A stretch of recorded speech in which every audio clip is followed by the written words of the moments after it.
Manchester United, Brendan, as we see this win at Anfield yesterday, Louis van Gaal afterwards saying they can still win the title. Do you think they can?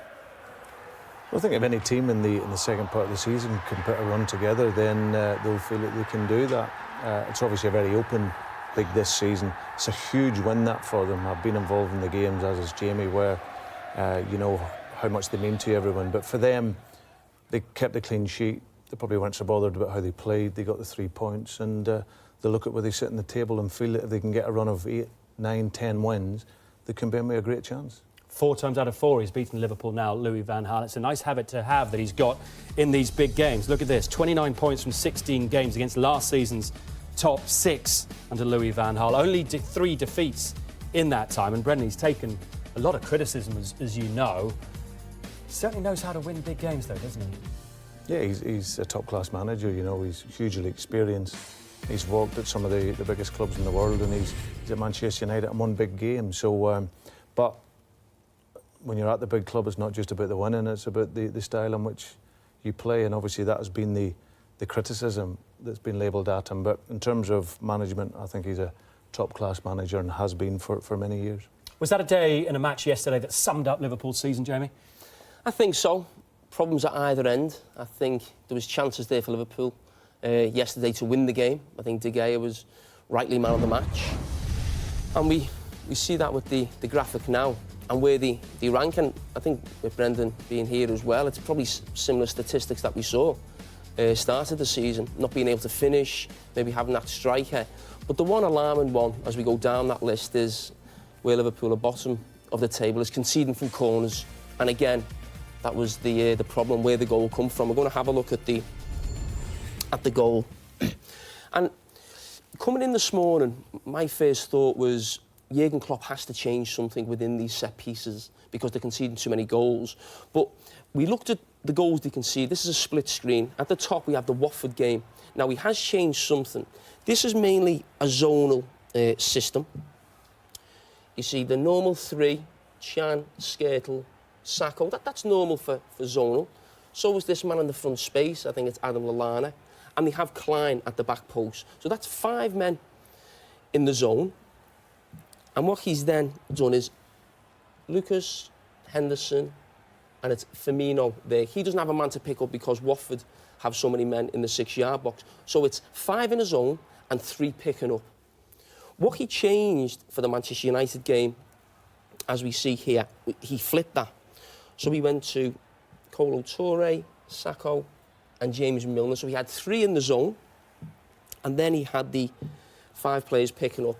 Klein was on the edge of the box with Lingard. Firmino was with Martial. Lucas, Rooney, Henderson, we know, was with Fellaini as he comes in. And I think we see the bottom of Emre Can there picking up on the edge of the box. So he has come away from it. It's a bit of zone, a bit of man marking. But with you here, Brendan, it's a big topic in football that it always comes up each week. What are you, zonal, man marking, a mixture of both? Yeah, no, my preference is man for man. Normally, the opponent will send 5 players into the box. Normally 1 in round the keeper, and then 4 attacking the ball and splitting their runs into the various areas. So for me, my preference is 4 to mark them, and then a defender to be in round the guy that's normally in round the keeper. But when you come in, that's something you changed at Liverpool, wasn't it? When you initially come in as a zone.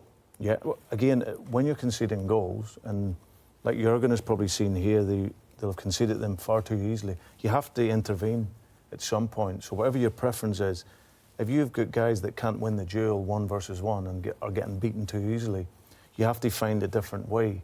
And obviously, if you're man-to-man, you'll normally then go to a zonal defending to try and obviously help the team.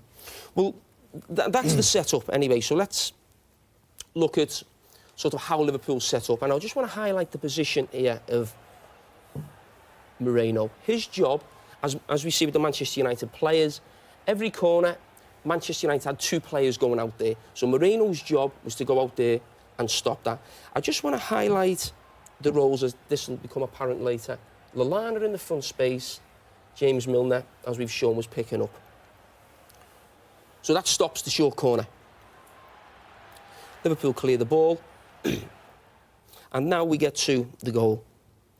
Now, I just want to first of all, as Daley Blind running over to get that. That is now James Milner, and that's Alberto Moreno, and this is now Jordan Ibe, who's come on as a substitute. We'll bring this up shortly with Brendan, but in terms of Graham Souness was very critical of Jordan Ibe, saying that he switched off.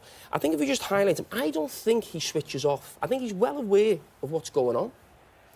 If you actually watch him slowly, he's ready to go. He's ready to, as soon as that ball gets taken, but his problem is his starting position is wrong. He maybe thinks he's quicker than what he is. Moreno's position was there. It gives you a chance to get there, and he can't get there in time. But when it's a fantastic ball like that, you've got Fellaini, it's always going to cause you a problem. Fantastic finish from Rooney. But in terms of sort of substitutions, Brendan, in how it affects set pieces, how important is that for you as a manager? Well, it's vital, Jamie. You see it there, it's cost Liverpool the game. I think what you obviously set up your organisation, then the problem comes within the game whenever you have to make the changes.